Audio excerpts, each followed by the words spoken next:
Hi everyone, and welcome to the latest I Want You to Open Your Window Right Now video. And this is one of the things, I'm making a quick video here where I want to show you a report that I refer to a lot when I speak to my friends. A lot of talk here in 2017 about, corruption and, Donald Trump has businesses and he's going to be corrupt and can he divest himself? I mean, Elizabeth Warren is harping on this. Everybody's harping on this. You turn on CNN, that's all they're talking about. You would think that he ran for president so he could basically get real estate listings in Washington. I'm pretty sure that before the election even happened, he opened the Trump Hotel on Pennsylvania Avenue. He doesn't need to steal taxpayers' money to feed his businesses. In fact, he's on record as saying that this has cost him a lot of money because obviously of lost opportunities, and now that it became clear that he's going to be president, he's had to refrain from doing deals with foreign entities, and he's having to go through a lot of trouble to create a partition between him and the business so he can hand it to his two sons to be CEOs. So, I think he's doing his best. But a lot of times in the context of discussing this, as it relates to the culture of Washington, D.C., for the members of the House of Representatives or the Senate or people on Capitol Hill or lobbyists or figures in the national media like CNN, the Washington Post, or the New York Times to be raising a stink about this is ludicrous when you take into consideration that the United States Congress has basically written the insider trading laws and the ethics laws of Washington so that they are exempt. So during the bailouts in 2008 and the TARP and the financial collapse, they were steadily selling things short, buying put options to profit with insider information during these emergency meetings. There's allegations that people from Boehner to Pelosi, all the main names on Capitol Hill are dirty on this front. And it's so ridiculous for them to start throwing stones in terms of financial corruption or manipulating things from the position of power to personally profit. I mean, if you do an insider stock tip, that's one thing if you come across the information. I mean, look what they did to Martha Stewart. She heard in passing that, hey, a company you're invested in is going to have a problem. And she's like, really? Oh my God, I better sell my stock. And she did. It's something anyone would have done. It's a natural reaction. But they put her in jail, Now, here's people that are down there working for you and me, the public trust. They're on our dime, and they're taking work files, information that they're gleaning from pending legislation and national events, and they're calling their broker, and they're putting tens of millions of dollars in their own pockets. Meanwhile, the people on the other side of those trades, these aren't trades into the ether. There's a counterparty to those trades. So if someone sells the option or sells a stock right before the change and the insiders know and the outsiders don't, that's not only dishonest or corrupt or unethical, that's theft. I mean, you're committing a tort on the person that you took advantage of, in my opinion. So it's really funny for these high-minded people to start talking about, Trump is going to, like in my previous video where Elizabeth Warren is grilling Ben Carson about, are you going to make sure no HUD dollars flow to Donald Trump? What a joke. He's not even in that business. Plus, his name is on all of his businesses. So it's so funny for them to even go there. And so I thought what we would do is let's watch the 60 Minutes report together that I'm referring to. It was Steve Kroft. He's one of the best over there. Surviving members, and I think he does great work. I don't always agree with his point of view, but I do think he's a good reporter. He tries to maintain objectivity, and he does put tough questions to powerful people, despite ideological differences or similarities. So I do give him a high measure of credit, particularly in today's era where journalism is corrupt. So let's watch together, and I'll pause during moments, but many of you may not have seen this, but I'm going to go ahead and show it to you now. The 60 Minutes report does exist on YouTube. It's several years old, and a special shout out to YouTuber Maximum Carnage for having this online for us to share together. Thank you very much. We're going to go ahead and watch now. The next national election is now less than a year away, and congressmen and senators are expending much of their time and their energy raising the millions of dollars in campaign funds they'll need just to hold on to a job that pays $174,000 a year. Few of them are doing it for the salary, and all of them will say they're doing it to serve the public. But there are other benefits: power, prestige, and the opportunity to become a Washington insider with access to information and connections that no one else has in an environment of privilege where rules that govern the rest of the country don't always apply to them. Most former congressmen and senators manage to leave Washington, if they ever leave Washington, with more money in their pockets than they had when they arrived.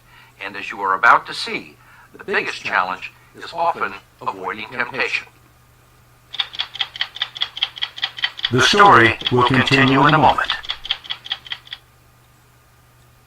This is a venture opportunity. This is an opportunity to leverage your position in public service and use that position to enrich yourself, your friends, and your family. Peter Schweizer is a fellow at the Hoover Institution, a conservative think tank at Stanford University.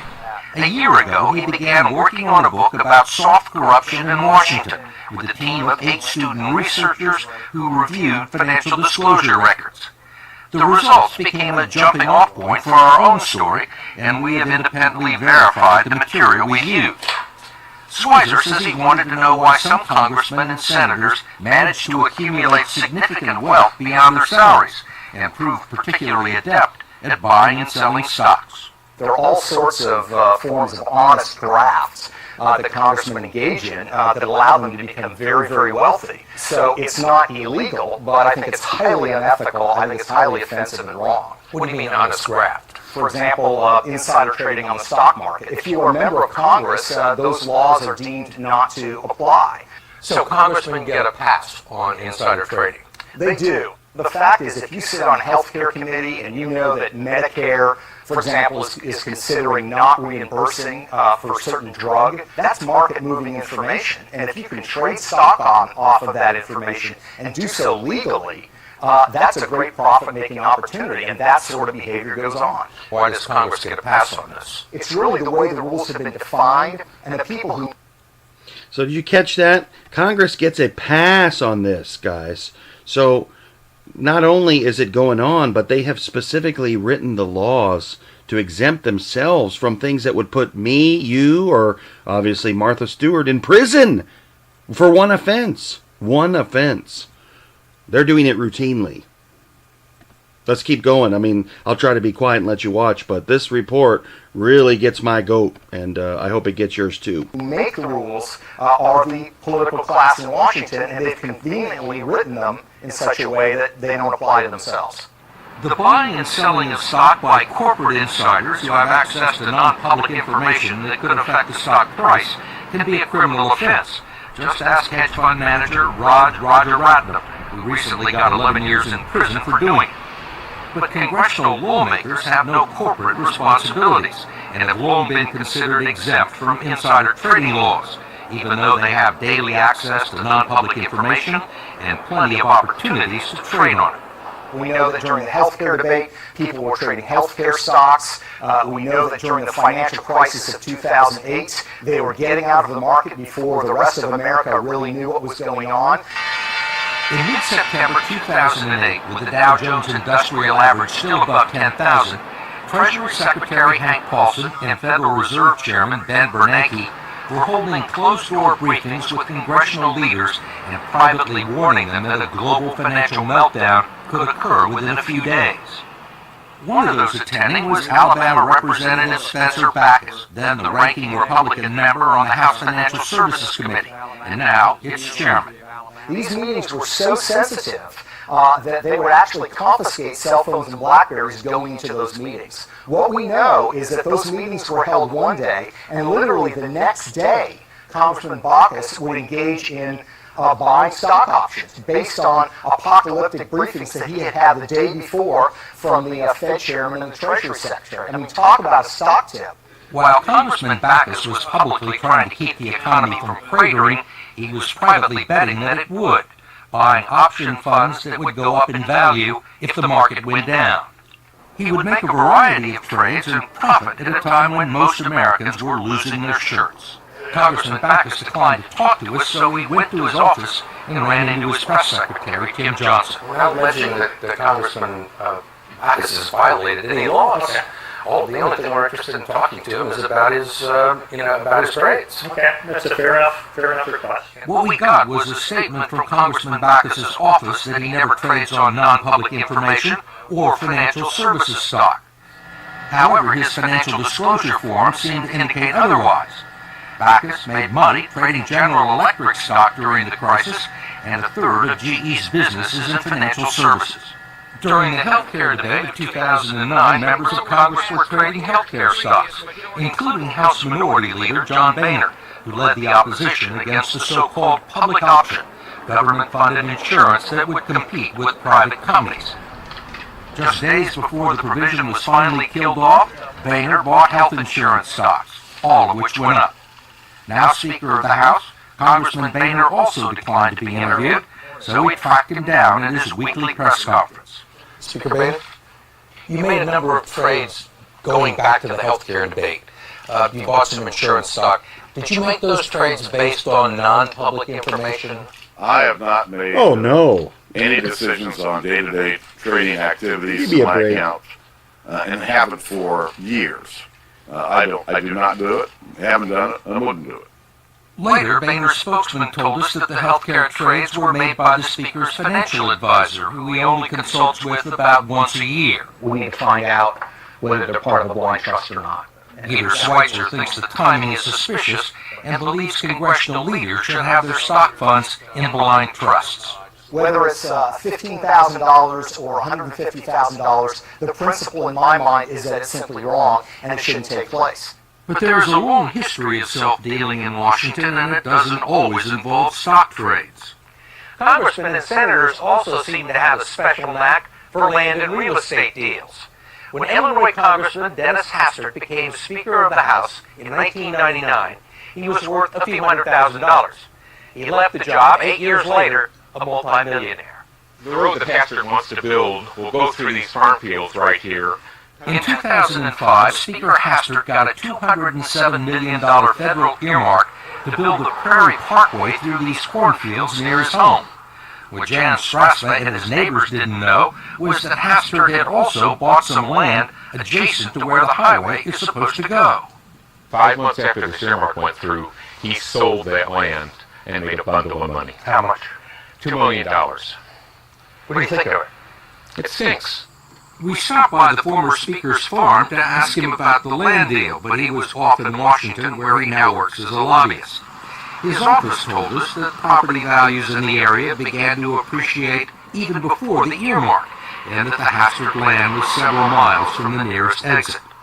But the same good fortune befell former New Hampshire Senator Judd Gregg, who helped steer nearly $70 million in government funds towards redeveloping this defunct Air Force base, which he and his brother both had a commercial interest in.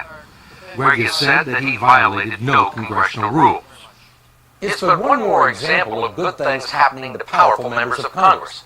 Another is the access to initial public stock offerings, the opportunity to buy a new stock at insider prices just as it goes on the market. They can be incredibly lucrative and hard to get. If you were a senator, Steve, and I gave you $10,000 cash, one or both of us is probably going to go to jail. But if I'm a corporate executive and you're a senator, and I give you IPO shares in stock, and over the course of one day, that stock nets you $100,000, that's completely legal. And former House Speaker Nancy Pelosi and her husband had participated in at least 8 IPOs. One of those came in 2008 from Visa, just as a troublesome piece of legislation that would have hurt credit card companies began making its way through the House. So this is the Speaker of the House, okay, Nancy Pelosi. And they're passing a big credit card financial reform bill. Remember, Elizabeth Warren was involved in pushing that through from the outside as a consumer finance advocate. So I'm sure Miss Pelosi is going to give us a nice straight answer about her involvement. I'm really sure of that, aren't you? Let's see. Undisturbed by a potential conflict of interest, the Pelosi's purchased 5,000 shares of Visa at the initial price of $44. 2 days later, it was trading at $64. The credit card legislation never made it to the floor of the House. Congresswoman Pelosi also declined our request for an interview, but agreed to call on us if we attended her news conference. This should be good. I wanted to ask you why you and your husband, back in March of 2008, accepted and participated in a very large IPO deal from Visa. At a time there was major legislation affecting the credit card companies making its way through the House. And did you consider that to be a conflict of interest? I don't know what your point is of your question. Is there some point that you want to make with that? Well, I guess what I'm asking is, do you think it's all right for a speaker to accept a very preferential, favorable stock deal? Well, we did. And if you participated in the IPO, Well, I have no and at the time you were Speaker of the House, you don't think it was a conflict of interest or had the appearance No, of a it's conflict not. of interest? It only has appearance if you decide that you're going to have elaborate on a false premise. But it's not true, and that's that. I don't understand what part's not true. Yes, sir. That I would act upon an investment. Yes, sir. Congresswoman Pelosi pointed out that the tough credit card legislation eventually passed, but it was 2 years later and it was initiated in the Senate. I will hold my record in terms of fighting the credit card companies as a Speaker of the House or as a member of Congress up against anyone's. Oh, is that right, Nancy? Would you really hold it up against anyone's? I think that's one of those things where someone says something like that because she knows that everyone's sucks just as bad as her. And then just the complete and utter hypocrisy for all of these people to be jumping on Donald Trump. Like, his businesses are as visible to the world as a corporate interest could possibly be. And for them to suggest that no one can tell that Nancy Pelosi, while she's shepherding legislation or stopping it cold against powerful financial interests in the House, while she's the Speaker. The Speaker, third in line to the presidency, is basically stopping a bill that would regulate huge financial interests and then making a stock deal to put a quick, big check in her pocket from that inside information. And then she is pissed that we're asking a question. And these people think they can do all that in secret. But Mr. Trump is somehow going to run the presidency for his own edifice in public, in broad daylight, and people won't be outraged? I don't see. This is the mentality. And if you watch CNN and you read the New York Times and the Washington Post, you're just walking around like la-di-da. I guess that makes sense. But do you ever question what you're reading or seeing? I mean, that's the point I'm making. Let's finish it up, and I think that you'll see why I think this report is something that every American should see. Corporate executives, members of the executive branch, and all federal judges are subject to strict conflict of interest rules, but not the people who write the laws. If you are a member of Congress and you sit on the Defense Committee, you are free to trade defense stock as much as you want to. If you're on the Senate Banking Committee, you can trade bank stock as much as you want, and that regularly goes on in all these committees. There should only be one thing in your mind when you're drafting legislation. Is this good for the United States of America? That's it. If you're starting to say to yourself, how's this going to affect my investments? You've got a mixed agenda and a mixed purpose for being there. And Brian Baird is a former congressman from Washington State who served 6 terms in the House before retiring last year.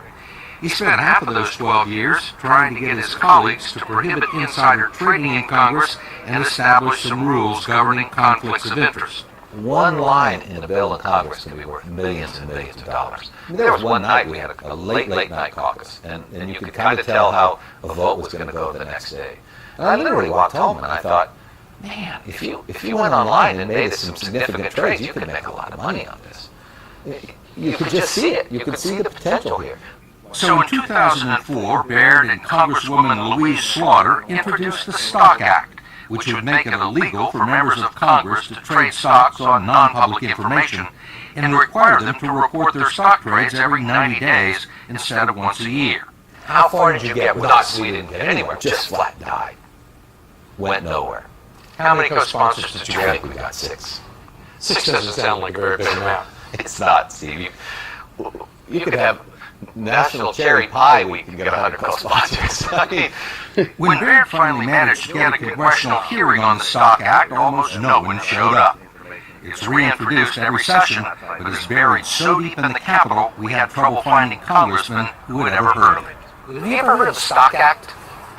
The what? Stock Act. Do you know anything about it? No. Congressman? Congressman? I haven't heard about that one yet. Have you ever heard of something called the Stock Act? No. I've heard about it, but not. I can't say it's an issue I spent a lot of time on. I would have no problem with that. Okay. But then again, I'm a big fan of instant disclosure on almost everything. They're looking for co-sponsors. And yet I've never heard of it. When you have a bill like this that makes so much sense, and you can't get the co-sponsorship, you can't get the leadership to move it, it gets tremendously frustrating. Set aside that it's the right thing to do, it's good politics. People want their Congress to function well.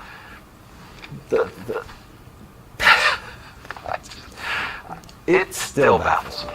But what baffles Baird even more is that the situation has gotten worse. In the past few years, a whole new, totally unregulated $100 million industry has grown up in Washington called political intelligence. It employs former congressmen and former staffers to scour the halls of the Capitol, gathering valuable, non-public information, then selling it to hedge funds and traders on Wall Street who can trade on it. Now, if you're a political intel guy, then you get that information long before it's public, long before somebody wakes up the next morning and reads or watches the television or whatever. You've got it, and you can make real-time trades before anybody else. Baird says it's taken what would be a criminal enterprise anyplace else in the country and turned it into a profitable business model. The town is all about people saying, what do you know that I don't know? And this is the currency of Washington, D.C. And it's that kind of informational currency that translates into real currency. Maybe it's over drinks. Maybe somebody picks up a phone and says, just to let you know, it's in the bill. Trades happen. Can't trace them. If you can trace them, it's not illegal. It's a pretty great system. You feel like an idiot to not take advantage of it. Or to live under their rules. You feel like you feel like an idiot maybe to live under their rules while they flagrantly violate the spirit of those same rules down on Capitol Hill. And then they have the unmitigated gall to greet the people's new representative and president of the U.S. who legitimately won the election in a surprise fashion with an unprecedented path to victory of some formerly blue states, tapping the outrage that average working people feel about just this kind of shenanigans, right? And then they have the unmitigated goal to try to tar and feather him as financially corrupt or out for self-dealing, with no evidence whatsoever that he's done or even is attempting to set up anything remotely like that. All evidence is to the exact contrary. So just think about it, sort of like some of the things that these people say are just simply not credible. I'm sorry, Miss Pelosi. I'm sorry, Miss Warren, the good and honorable senators, but I'm afraid you're full of crap. Okay? Well, look, thanks for tuning into my channel once again. I'm Sean. I'm going to sign off and leave it there. I hope you enjoyed this report from 60 Minutes. Thanks again to YouTuber for having it on, Maximum Carnage, and thanks for CBS for allowing that to be on YouTube so that people can review and comment as I've done here. Have a wonderful day, and I hope you remember to like the video, share it to other people who you think would be interested, and subscribe so you get all of our latest updates on YouTube and vid.me. Thanks a lot. See you next time.